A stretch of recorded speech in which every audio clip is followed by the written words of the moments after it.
पश्यति इति दर्शनम। पश्यति। एक तो ऐसा होगा कि पश्यति हो तो दर्शन होता है, ठीक है, मतलब जो देखने वाला है वो भी दर्शन। एक दर्शयति इति दर्शनम, जो दिखाता है उसको भी दर्शन कहते हैं। ओहो, दिखाता है। तो दर्शयति इति दर्शनम, ये इसका मतलब व्युत्पत्ति इसकी ये बनेगी दर्शनम शब्द की। दर्शयति इति। हाँ, दर्शयति इति दर्शनम, दृश्यते अनेन, ऐसा भी ऐसा भी बोल सकते हैं। वो बात वही आ गई, वो आत्मनेपद में कर दिया। दृश्यते अनेन इति दर्शनम, अर्थात जिसके द्वारा देखा जा रहा है, या जो दिखा रहा है। जी। आप दिखा रहे हैं, आपके द्वारा दिखाया जा रहा है, दोनों बात एक ही है, बोलने की प्रक्रिया भिन्न है। दृश्यते अनेन इति दर्शनम, दर्शयति इति दर्शनम।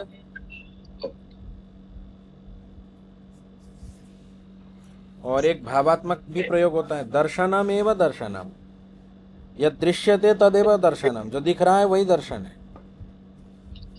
ऐसा।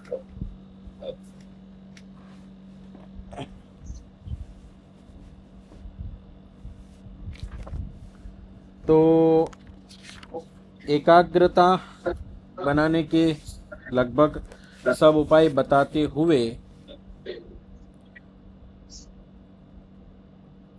उन उपायों को बता करके अब थोड़ा उसका स्वरूप और व्यवस्थित करके बता रहे, जिससे कि हमें इस एकाग्रता को प्राप्त करने के बाद बहुत चीज़ों में भटकने के चांस रहते हैं। हम एकाग्रता होने के बाद भी हम कहाँ जाना है, ये रास्ता, इसका स्वरूप हमें पता होना चाहिए। नहीं तो एकाग्रता कहीं पर भी लगाई जा सकती है, किसी भी विषय में, क्योंकि विषयवती करके अब आए हैं हम, तो हम कहीं पर भी एकाग्र हो सकते हैं। एकाग्रता अध्यात्म का साधन है, तो इससे ये नहीं हुआ कि भौतिकता का साधन नहीं है। भौतिक वस्तुओं को प्राप्त करने के लिए भी एकाग्रता काम आती है और उसमें भी हम आगे बढ़ सकते हैं, पर हमें लक्ष्य क्या है, उस लक्ष्य के अनुरूप चलना है।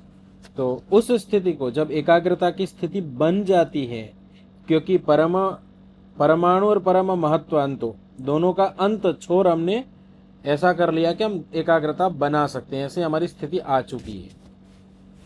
तो अब वो एकाग्रता का अभ्यास करते करते हम कहीं पर भी एकाग्रता युक्त हो सकते हैं, पर हमें लक्ष्य को देखना है।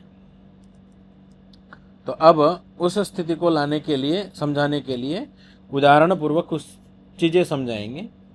तो सूत्र बोलिए, क्षीणवृत्तेः अभिजातस्येव मणेर्ग्रहितृग्रहणग्राह्येषु तत्स्थदञ्जनता समापत्तिः। देखिए, बिल्कुल प्रारंभ के पहले सूत्र में एक बात कही थी कि एकाग्रता और निरुद्ध अवस्था में जो स्थिति होती है समाधि, उसी को योग के अंतर्गत स्वीकार किया गया है। योग के अंतर्गत, योग ऐसा जब बोला था तो उसके उन्होंने व्याख्या की करते हुए बोला था, योग पक्ष समाधि उच्यते। तो निरुद्ध अवस्था और एकाग्र अवस्था की जो समाधि है वो योग के अंतर्गत आती है। यद्यपि समाधि विक्षिप्त अवस्था में भी लगती है, पर वो योग के अंतर्गत नहीं आती है, उसको योग नहीं कहेंगे, क्योंकि वहां पर वृत्तियां शेष रहती है। हम वृत्तियों में परिभ्रमण करते हैं। अब वृत्तियों का जब नष्ट होना हो जाता है तो वो अवस्था कौन सी कहलाएगी? एकाग्र और निरुद्ध। बात पकड़ना, एकाग्र पे हम टिके हुए हैं, और एकाग्र अवस्था में चित्त की वृत्तियों का रुकना आवश्यक है। लगभग इक्की दुक्की कोई आ रही हो एकाग्र अवस्था में, निरुद्ध अवस्था में तो बिल्कुल रुक जाएगी, पर एकाग्रता में 95% वृत्तियां रुक जाएंगी। कोई इक्की दुक्की घूमती फिरती आ गई, अलग बात है, कोई थोड़ी शिथिलता आ गई उस कारण से आ गई तो अलग ही।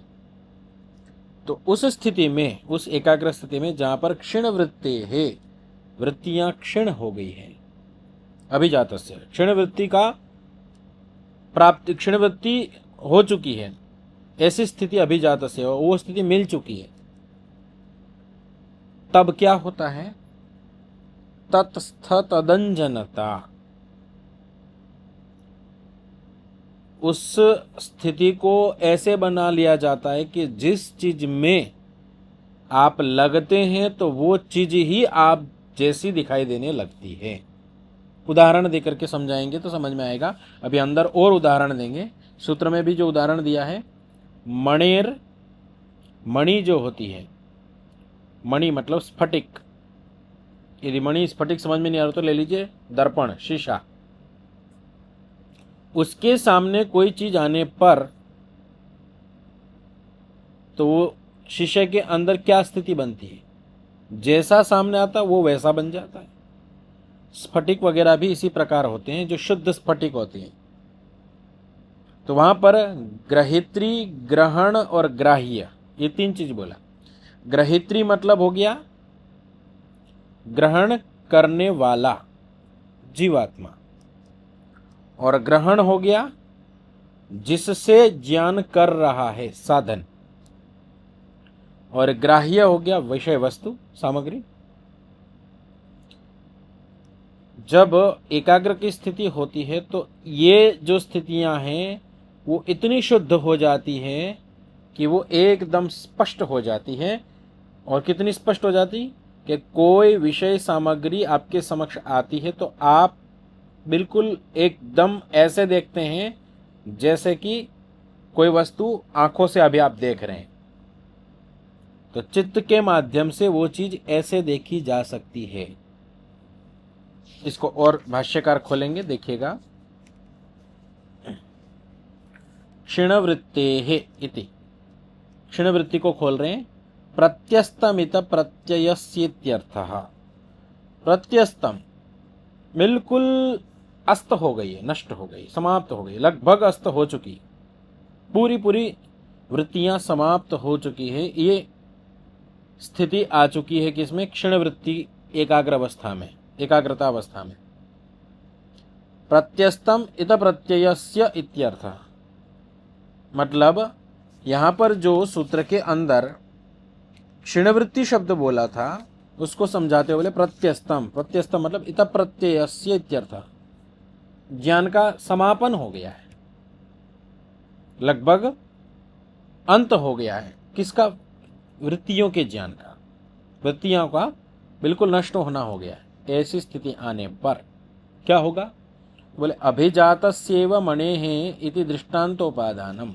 अब यहां पर बोले हम एक मणि के दृष्टांत को लेकर के आपको समझा रहे हैं, उसका स्वीकार कर रहे हैं कि ये मणि में ऐसा होता है, मणि में ऐसा होता है, अभिजातस्य ऐसा होने से यहां पर हम एक दृष्टांत को रख रहे हैं। कौन सा? यथा जैसे स्फटिक उपाश्रय भेदात् तद रूपो उपोपरक्त उपाश्रयण रूपाकारेण निर्भासते।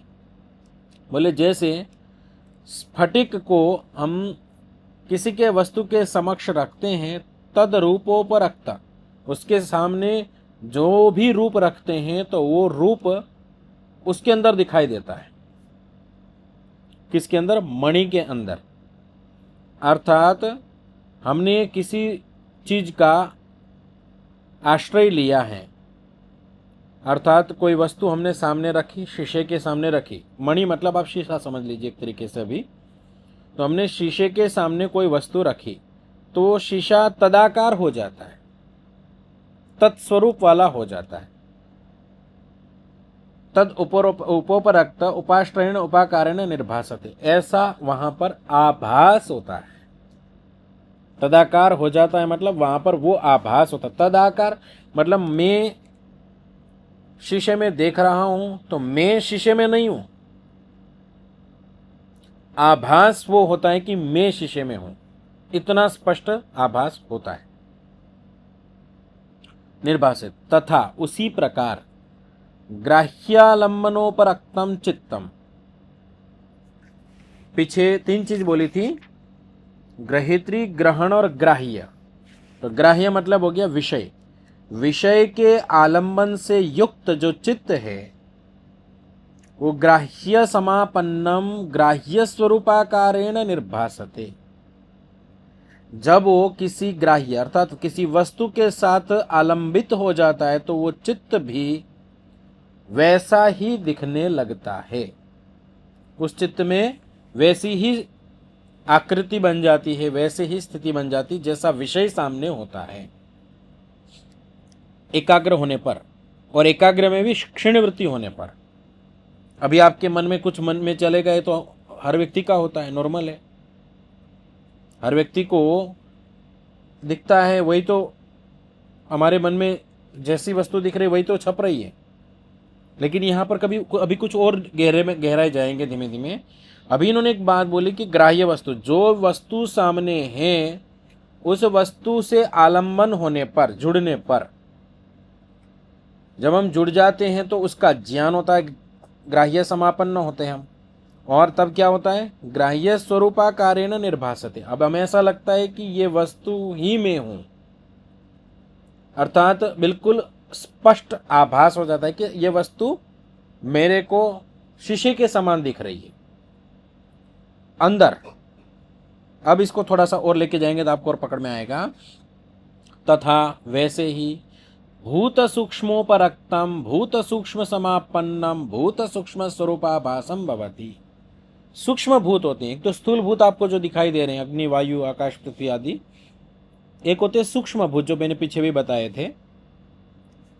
उसका परिज्ञान आंखों से तो होता नहीं है, लेकिन जब उसके साथ एकाग्रता पूर्वक जब हम जुड़ते हैं, उससे उपरक्त होते हैं, उसके संबंध बनाते हैं, उससे आलंबित होते हैं, तो क्या होता है, उसका दर्शन होना आरंभ हो जाता है। और फिर क्या होता है, वो भूत सूक्ष्म का आभास होता है। चित्त में ऐसे लगता है जैसे ये मैं ही हूं, अर्थात बिल्कुल प्रत्यक्ष सामने ऐसा लगने लगता है कि मैं ही हूं। जैसे शीशे में अपने आप को हमें लगता है कि मैं ही हूं, ऐसे ही वो पदार्थ हमें ऐसे ही दिखने लगता है। इसके लिए एक उदाहरण आप ले सकते हैं समझने के लिए। आप किसी वस्तु को देखें, मान के चलिए कि आपने किसी प्राणी को देखा, गाय को देखा। अब गाय को देखने के बाद, ये तो भी आंखों से देखा, और आंखों से देखने के बाद अब आप गाय पर एकाग्रता बनाते हैं तो अब आपको पूरी गाय दिखाई देती है। अब वो पूरी की पूरी आकृति आपके मन में दिखाई देती है। अब उसको इतनी स्पष्टता से देख लेना कि उस पर स्थिर रहते हुए कि ये आकृति मुझे अब दिख रही है, और वैसी ही दिखती है जैसी आंखों से दिखती है, वैसे ही अंदर दिखती है। इसी प्रकार सूक्ष्म भूत वगैरह भी इसी प्रकार से प्रत्यक्ष होते हैं। आगे बोल रहे हैं तथा, अभी तक यथा करके बोला था, वैसे ही, जैसे पहले बताया वैसे ही, तथा करके बोल रहे हैं स्थूलालंबनोपरक्तम स्थूल रूप समापन्नम स्थूल रूपाभासम भवति। इसी प्रकार स्थूल वस्तुओं में भी होता है कि स्थूल वस्तुओं के साथ हम संबंध बनाते हैं, अर्थात सामान्य वस्तुएं जो दिखती हैं, या आप यहाँ पर स्थूल भूत भी ले सकते हैं। और फिर बोले तथा विश्व भेदोपरक्तम विश्व भेद समापन्नम विश्व रूपाभासम भवति। अर्थात जितने भी हम वस्तुएं देखते हैं उन सभी वस्तुओं के साथ ऐसी स्थिति आ जाती है कि हम जो भी वस्तु देखेंगे, अब उस वस्तु को देखने के बाद फिर एकाग्र होकर देखेंगे तो वस्तु, हर वस्तु हमें पूरी अंदर भी वैसे ही दिखाई देने लगेगी। अभी यह स्थिति नहीं होती, एकाग्र अवस्था नहीं होती है, तो हमें वो स्थिति नहीं बन पाती। लेकिन एकाग्र होने के बाद क्या होता है कि वो वस्तु अब आपने एक बार देख ली, उसको देखने के बाद अब वो वस्तु आपके अंदर भी वही स्वरूप वाली देख सकते हैं। पहले बोला सूक्ष्म भूत, फिर बोले स्थूल भूत भी, और फिर बोले कुछ भी ले लो। सब कुछ आपको एकाग्र अवस्था में आ जाने के बाद आपने एक बार किया, देख लिया, तो वो वस्तु फिर आपको एकदम रूपाभास हो जाएगा उसका, कि ये वस्तु अंदर भी वैसी ही दिखाई देगी जैसी बाहर दिखाई देती है। मान के चलिए कि कोई वस्तु है, ये वस्तु आपने देखी। अब ये वस्तु देखने के बाद में अब आपने चक्षु बंद करके एकाग्रता इस वस्तु पर बनाई, तो इतना अभ्यास हो जाएगा कि आप कोई वस्तु एक बार देख लेंगे, अब उस वस्तु का स्वरूप वैसा का वैसा आपको दिखाई देगा। अभी हम इस वस्तु को वैसा ही करने जाएंगे तो एकाग्रता नहीं बन पाएगी। एकाग्र अवस्था में ये वस्तु पर हम स्थिर हो जाएंगे। तो कुल मिला के वही बात है कि हम जिस वस्तु पर एकाग्र होंगे वो वस्तु का स्वरूप वैसा का वैसा ही दिखाई देने लग जाएगा। आगे अभी तो इन्होंने ग्राह्य को लेके बोला, अब ग्रहण को लेके बोल रहे, साधन को लेके। तथा ग्रहणेष्वपि इंद्रियेषु द्रष्टव्यम। अब ग्रहण मतलब क्या है? साधन, इंद्रियां। इंद्रियां साधन है हमारी, नहीं बोले उसमें भी ऐसा ही होगा, इंद्रियां भी हमें प्रत्यक्ष हो जाएंगी। क्या? इंद्रियां भी हमें प्रत्यक्ष हो जाएंगी। अभी वस्तुएं प्रत्यक्ष हो रही थी एकाग्र अवस्था में, अब बोल रहे कि इंद्रियां, जो सूक्ष्म इंद्रियां हैं, सूक्ष्म इंद्रियां हैं, उनका भी प्रत्यक्ष हो जाएगा, उन इंद्रियों पर साक्षात्कार होगा। अभी हमारे को किधर की ओर ले जा रहे हैं? आत्म साक्षात्कार के, क्योंकि एकाग्र अवस्था में संप्रज्ञात समाधि होती है। तो संप्रज्ञात समाधि में क्रम से जब हम जाते हैं तो पहले एकाग्रता आ गई, एकाग्र अवस्था में आपने एक एक वस्तु का स्थिरीकरण किया और उसका रूपाभास कर लिया। अब आप ग्रहण वाले भाग में चले गए। ग्रहण मतलब साधन। अब इन साधनों का भी प्रत्यक्ष होता है। तो साधन में इंद्रियां आ गई, सूक्ष्म इंद्रियां में ज्ञानेंद्रियां और कर्मेंद्रियां, ठीक है, इनका प्रत्यक्ष हो गया, और मन भी। तो 11 इंद्रियां हो गई। इन 11 इंद्रियों का प्रत्यक्ष हो जाता है। कैसा? तो ग्रहण लंबनोपरक, ग्रहण आलंबनोपरक्तम, ग्रहण समापन्नम, ग्रहण स्वरूपाकारेण निर्भासते। जिसको आपने अभी लिया है उस ग्रहण के साथ आलंबन कर रहे हैं अब आप चित्त का, मन का, और उसी के साथ जुड़ रहे हैं। अब उसका बोध हो रहा है, उसका स्वरूप ज्ञात हो रहा है और सतत हो रहा है। तथा अब अगली बात बोल रहे हैं, तथा ग्रहित्री पुरुषालंबनोपरक्तम, ग्रहित्री पुरुष समापन्नम, ग्रहित्री पुरुषा स्वरूपाकारेण निर्भासते। ग्रहित्री कौन था? आत्मा। तो बोले अब आत्मा को आलंबन की, आत्मा का आलंबन किया तो अब आत्मा जैसा बना, अब आत्मा को भी देखने लगता है, अर्थात वहां पर भी स्थिर हो जाता है। एकाग्रता अवस्था बनाई, मैं क्रम से आ रहा हूं। पहले ग्राह्य मतलब हो गया वस्तु, ग्रहण मतलब हो गया साधन, और ग्रहित्री मतलब हो गया पुरुष, आत्मा। जब जब मन जिसमें लगता जा रहा है, जिससे आलंबित हो रहा है, जुड़ रहा है, वो वैसा बन करके वैसा ही स्वरूप प्रकट कर रहा है।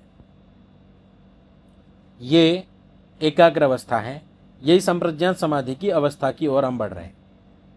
तो अब जो ये जब बोला ग्रहित्री पुरुष समापन्नम, ग्रहित्री पुरुष स्वरूपाकारेण निर्भासते, तथा बोले वैसे ही मुक्त पुरुषालंबनोपरक्तम, मुक्त पुरुष समापन्नम, मुक्त पुरुष स्वरूपाकारेण निर्भासते।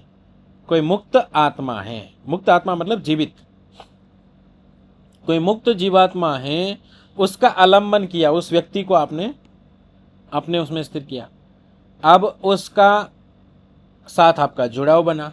तो अब उस मुक्त पुरुष का स्वरूप भी आपके अंदर एकाग्र अवस्था में प्रत्यक्ष होगा।